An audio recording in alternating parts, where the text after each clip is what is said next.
Sri Krishna and Sakatasura.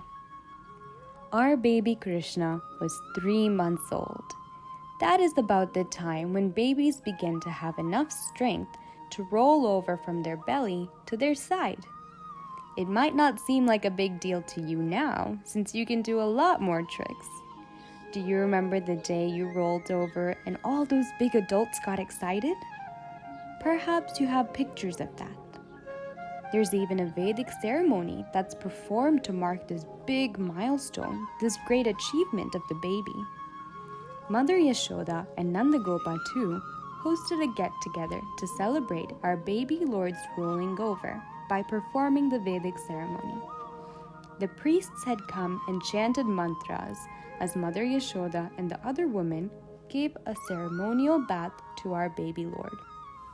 They dried him, dressed him, and decorated him as the priests continued to chant the mantras. Our Lord got very drowsy and sleepy.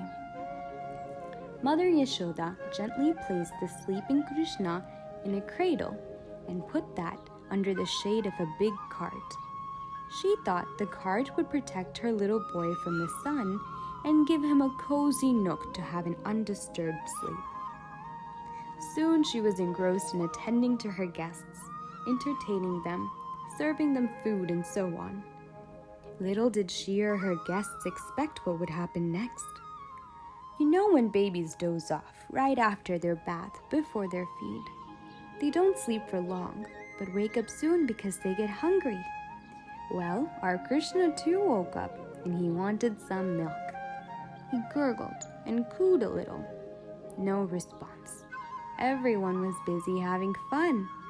He babbled a little louder. Still no response. Everyone was still busy having fun. He cried. Still no response. Everyone was still busy having fun. He cried loudly and started kicking. There was a loud crash. The cart under which he lay fell about him in a heap.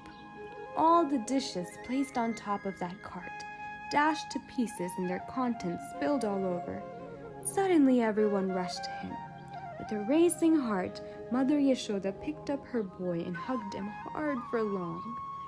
Everyone was stunned how the sturdy cart had collapsed. How could it just fall down like that? I set up stuff on that. It seemed just fine, said someone.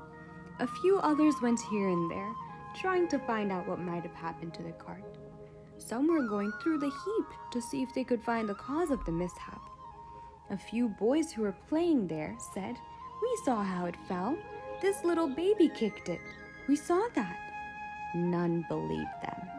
A little baby's tiny feet reached the cart and collapsed it? Oh, come on. We saw that really, the boys said. No luck. No one believed them. We saw that, didn't we? The boys asked each other. They tried to tell the adults how our Krishna cried and cried and flailed his arms to get attention.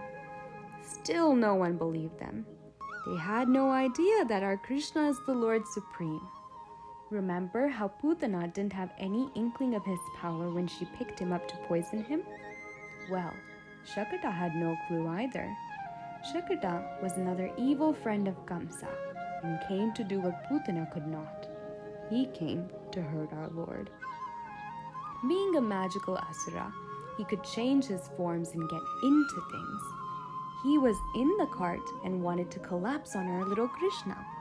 Instead, our Lord kicked him dead. All the devatas and rishis were so happy at the death of the evil Shakata, the terrible asura. The adults did not know this then, so they kept wondering what happened. To ward off their fear, they performed special ceremonies to protect the Lord from evil. They performed yet other ceremonies to thank the Lord for saving baby Krishna. While all this was happening, our Krishna was cooing, smiling, and babbling on in the arms of Mother Yashoda, as if he had no idea what the commotion was all about.